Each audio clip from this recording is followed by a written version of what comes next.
Bien, y continuamos entonces ahora con nuestra entrevista del día, en el cual me honra tener en nuestros estudios a un invitado con una categoría tan excelente, y de verdad me llena de ilusión presentar al coronel Pedro Miguel Sebastián de Ericellano. Él es jefe del Departamento de Liderazgo, atención con esto, de la Escuela de Guerra y Liderazgo del Ejército de Tierra.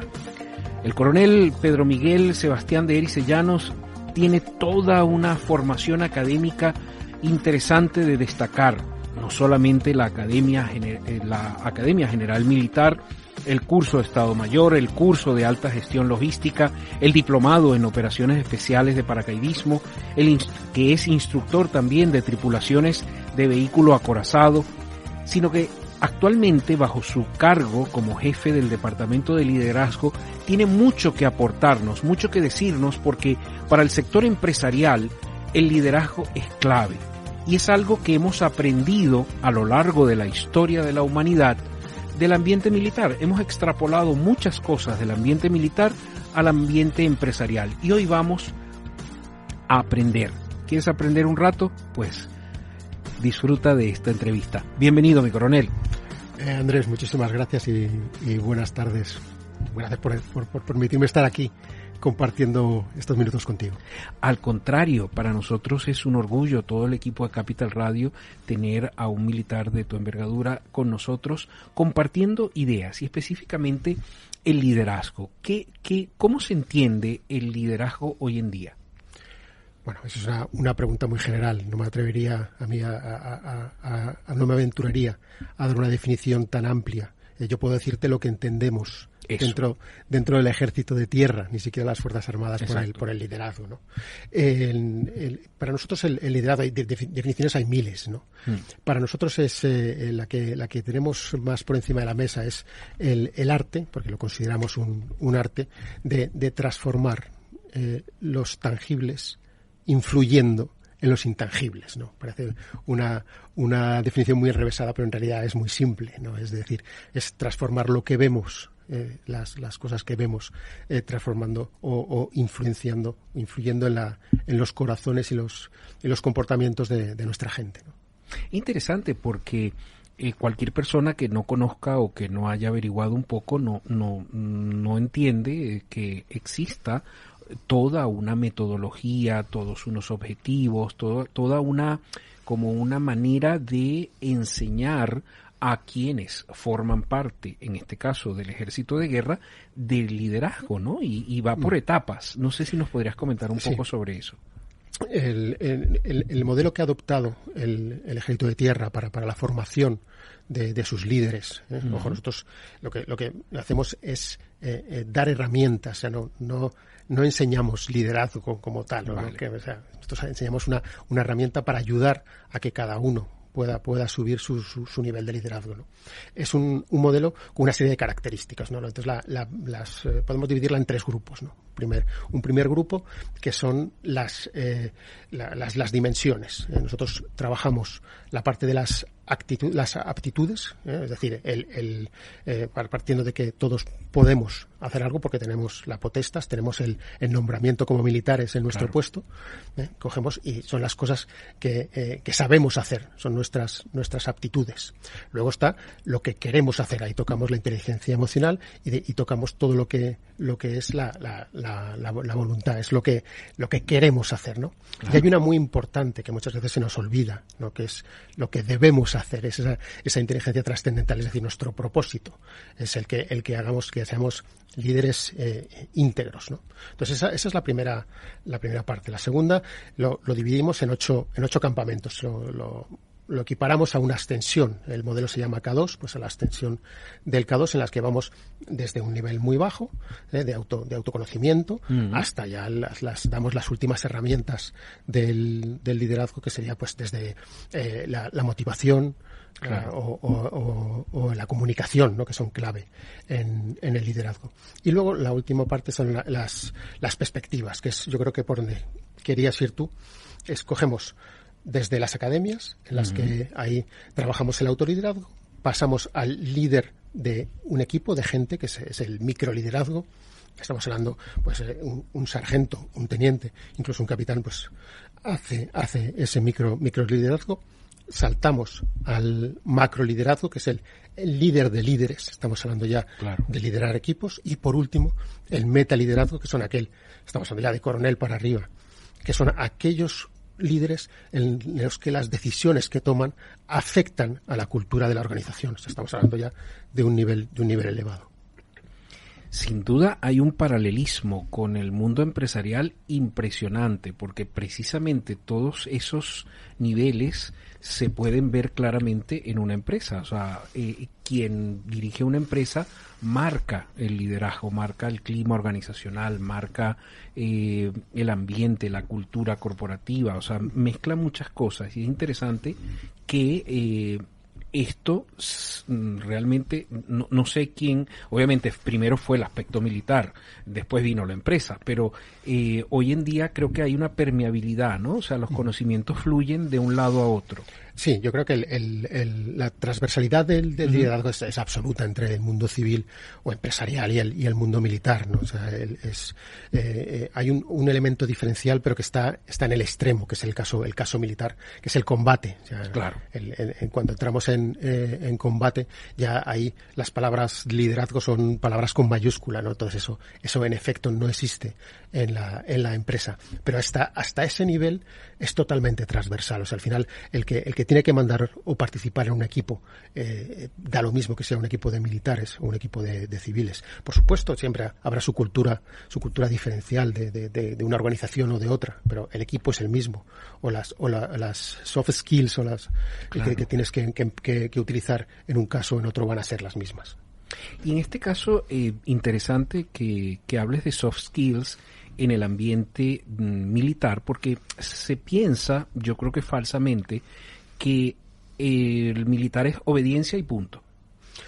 Ese es uno de los grandes estereotipos, ¿no? Que tenemos los militares, que somos totalmente inflexibles y es una cosa que preguntamos cuando vienen y estamos hablando de capitanes o tenientes coroneles a los cursos. Decimos, bueno, ¿a ti por qué te pagan? ¿Por obedecer o por pensar? ¿No? La respuesta, por supuesto, es por pensar. ¿Qué pasa? Que nosotros tenemos muy tasado, incluso en las reales ordenanzas, el momento de la discusión. El momento de la discusión, ya sea con tu jefe, ya sea en un equipo, está en esa fase previa en el que se aportan ideas, en el que todo el mundo tiene que participar, en el que se complementan. Cada uno muestra sus fortalezas y sus debilidades las complementa al de al lado y es como se consigue esa sinergia en la que la decisión es la mejor. Pero llega un momento en el que el jefe, el líder, ya luego hablaremos si quieres de esa contraposición jefe-líder que tanto gusta por ahí. En el momento que el líder dice, vale, perfecto, ya tengo todos los datos, ahora como la responsabilidad es mía, yo decido esto. Ese momento es donde entra a jugar la disciplina. Entonces ya esa idea del jefe, el militar la hace suya y la transmite hacia abajo, que muchas veces no es fácil porque puede ser lo contrario de lo que tú has defendido hasta ese momento, ¿no? Pero hasta ese punto la discusión es abierta y eso se llama lealtad. El coger y hablar y discutir y decirle a tu jefe, no, creo que estás equivocado, que va por aquí las cosas, ¿no? Pero toda esa discusión se cierra en ese momento en el que el jefe toma su decisión, porque él va a ser el responsable de ella. Es muy interesante porque en algunas empresas esto, ahí sí hay obediencia, ¿no? Ahí, si no estás alineado con lo que el CEO, con lo que el directivo quiere, pues repiénsate seguir trabajando en esa empresa. Fíjate cómo creo que sacamos de aquí una enseñanza muy importante de que incluso en aspectos o en áreas en donde se piensa que la obediencia tiene que ser a rajatabla, resulta que hay discusión, que hay diálogo y que se llega a consensos. Porque obviamente un buen líder también es aquel que se rodea de personas que saben, de personas que le aportan, de personas que le ayudan. Y obviamente el aspecto militar no es la excepción, o sea, que tú te rodees de talentos que te puedan aportar algo más, y ahí podríamos entrar en esa dimensión que me comentabas, ¿no? De la diferencia entre el jefe y el líder. Sí, vamos a ver, ahí, y sobre todo en el ámbito civil, se contrapone mucho el tema del jefe y el líder. A mí, particularmente, no me gusta. O sea, estamos hablando de las hard skills y soft skills, ¿no? Nosotros, nuestra educación está muy enfocada al razonamiento, a la lógica, a la utilización de matemáticas, o sea, todo lo que sería, hablando de hemisferios cerebrales, pues nuestro hemisferio izquierdo, ¿no? Y en cambio, o sea, nosotros después de estar 5 años machacando eso, llegamos a una unidad y nos dan, en el caso de un teniente, 30 hombres para dirigir. Soft skills, que no las hemos trabajado, ¿no? O no las hemos trabajado al mismo nivel, ¿no? Entonces, esa descompensación muchas veces nos lleva a pensar que son mucho más importantes unas que otras. Y yo creo que eso no es así. O sea, lo primero que tenemos que ser es competentes. Y esa competencia nos la da las hard skills.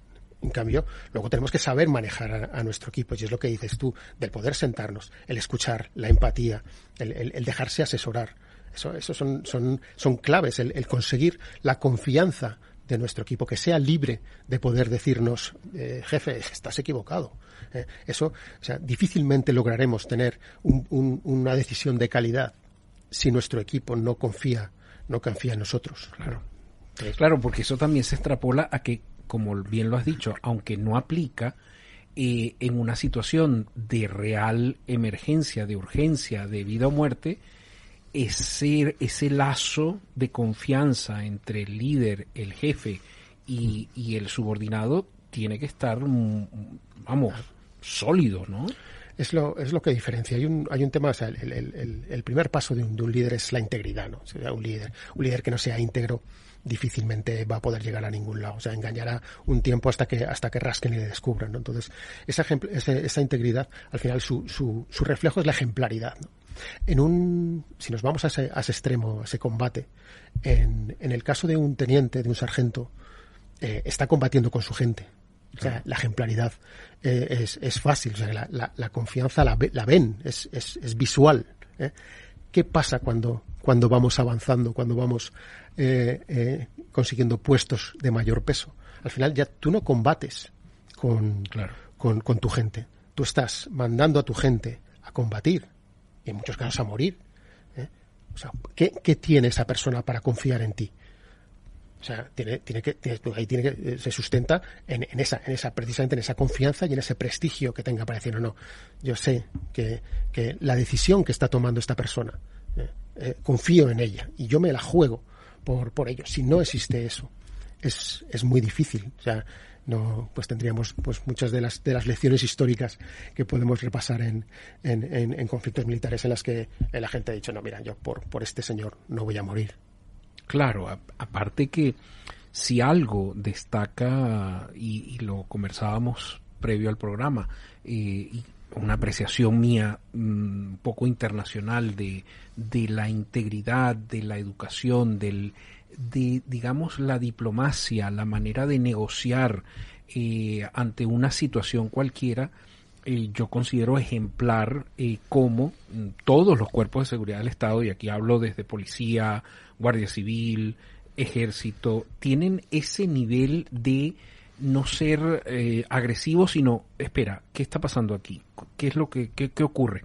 Salvo circunstancias en las cuales tienen que actuar, yo qué sé, la Guardia Civil entrando a un sitio donde se sabe que se trafica droga, lo que sea, ahí ejercen fuerza, pero salvo esas operaciones tácticas especiales, yo siento a nuestros cuerpos de seguridad del Estado altamente educados y altamente vinculados con todo lo que es resolución de conflicto, y para solucionar un conflicto tienes que saber ejercer el liderazgo, y ese líder a la vez tiene que conocerse a sí mismo, ¿no? ¿Cuál es la percepción de Pedro en este aspecto? Vamos a ver, hablando del español en particular, porque ya me da igual el tipo de uniforme, o sea, el cariño que tengo a los fuerzas y cuerpos de seguridad del Estado, pues los considero mis hermanos, ¿no? Nosotros cuando salimos fuera, cuando salimos de misión, enseguida enganchamos, enseguida conectamos con la gente por forma de ser, ¿no? Entonces, ¿eso a qué viene? ¿Qué lleva a eso? Y es un tema que creo que es importante en el tema del liderazgo, que es esa tercera vía del deber, ¿no? O sea, nosotros nos comprometemos, tenemos un compromiso muy grande con la misión. No ya con la persona, al final eso es una cosa que tiene que evitar el líder, ¿no? Que el compromiso sea conmigo, ¿no? Pedro se va, o Pedro se muere, o a Pedro lo matan, ¿no? O sea, entonces el compromiso no puede ser con la persona, no puede ser con el líder, tiene que ser con algo que trascienda, tiene que ser con la misión. Entonces, ese compromiso que tenemos cuando salimos fuera, o que tiene la Guardia Civil, o que tiene la Policía Nacional, yo creo que es lo que les hace especiales, ¿no? Ese punto de empatía que hablábamos que hace que tardes, que puede ser un problema en alguna ocasión, pero que tardes en esa utilización de la fuerza que a lo mejor en otros países es más inmediata. No, claro, por supuesto. ¿Y cuáles serían, dentro del abanico de soft skills, cuáles serían aquellos en los cuales en ese departamento de liderazgo le das más énfasis? Vamos a ver, yo creo que todas son importantes. Lo que hacemos es engancharla con algo que es básico, que en nuestra organización son los valores, ¿no? Vale. O sea, al final el conseguir que esos valores se externalicen, estamos otra vez en la ejemplaridad, en la integridad, es lo que buscamos con esas soft skills. Vuelvo a decir que eso es fácilmente trasladable a la cultura de una organización o de una empresa. Todas tienen sus características. Está claro que en nuestro caso nuestro producto es la seguridad, ¿no? O la defensa, ¿no? Es en sí mismo un intangible, es muy difícil de medir. Una empresa tiene sus recursos y tiene que ganar dinero, por supuesto, ¿no? Pero sí que tiene unas huellas, por ejemplo, ahora mismo la sostenibilidad. O sea, hay características en las que la cultura de la organización tiene unos valores. En nuestro caso tenemos 11 valores perfectamente definidos, en los que son a los que nos adherimos y en los que buscamos que se transmiten en esos intangibles que no se ven claramente, ¿no? Sí, de hecho, usualmente me toca entrevistar a muchas personas en el mundo empresarial y la primera pregunta es: ¿cuál es tu misión? ¿Cuál es tu visión? ¿Cuáles son tus valores? ¿Cuáles son tus objetivos?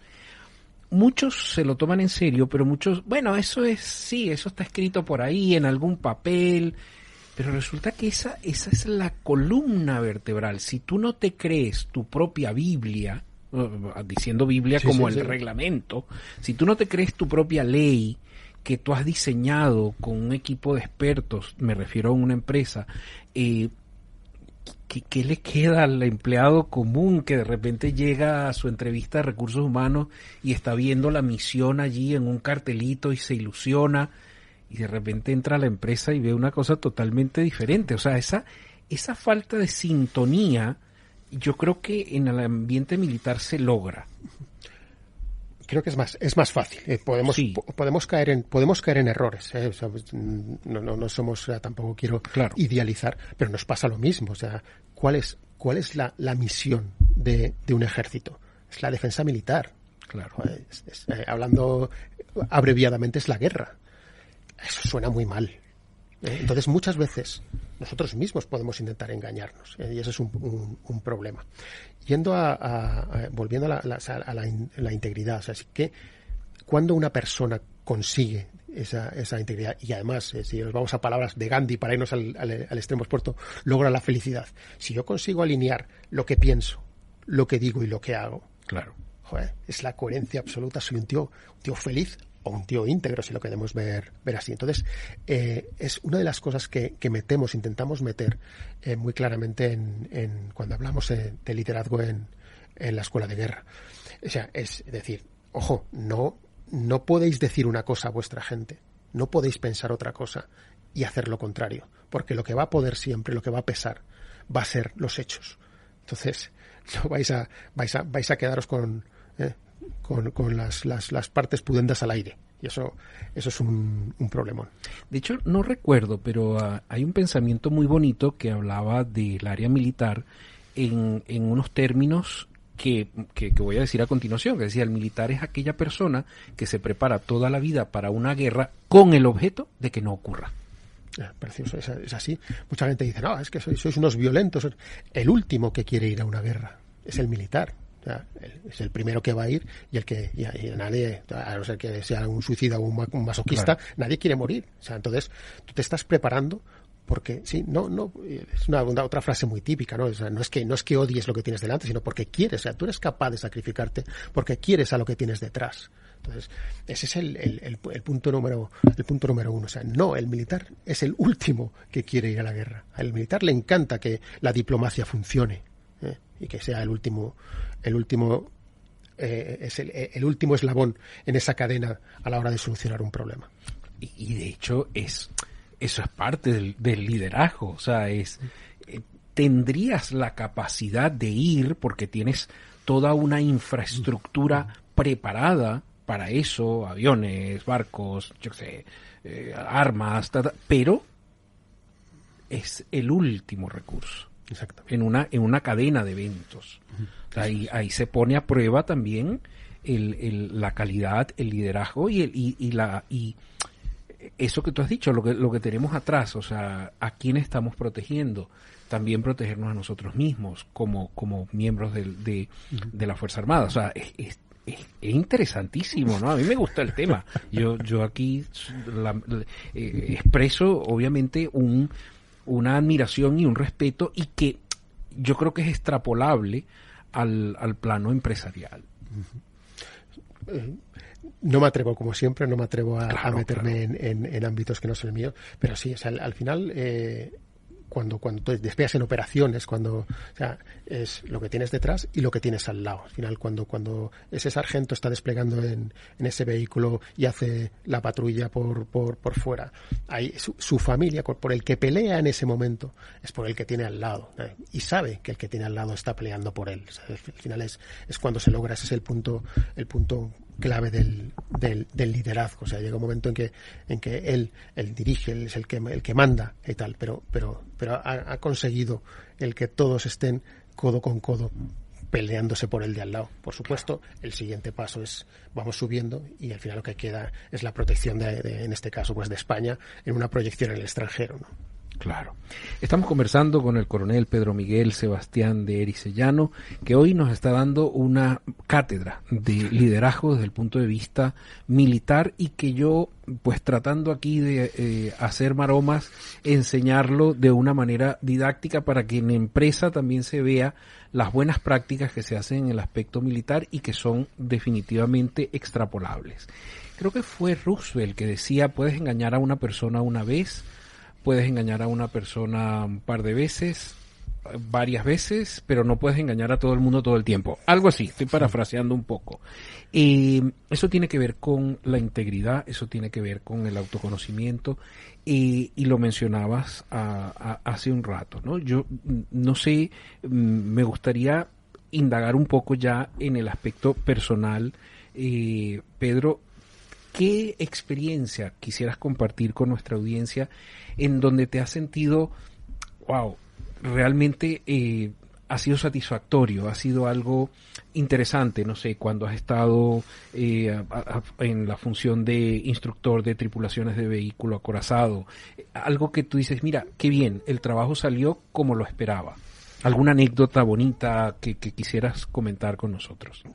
Pues ahí me has pillado porque son muchas. O sea, en el momento, nuestra carrera, la carrera militar, en el caso especialmente de los oficiales, se divide en el mando o el apoyo al mando, planeamiento. Entonces, en el momento que tú ejerces el mando, que puede ser de teniente, una sección, de capitán, una compañía, un batallón de teniente coronel o de coronel, como últimamente me ha pasado en el regimiento Asturias 31, o sea, la cantidad de momentos en los que tienes ahí, en el que tú das un poquito, pero te devuelven una barbaridad, es increíble, ¿no? Entonces, cuando ahora uno de los puntos que está impulsando el ejército, que es el mando orientado a la misión, que es decir, es la confianza, no es otra cosa que la confianza en el subordinado, la confianza del que está pegado al terreno, que seguramente va a decidir sobre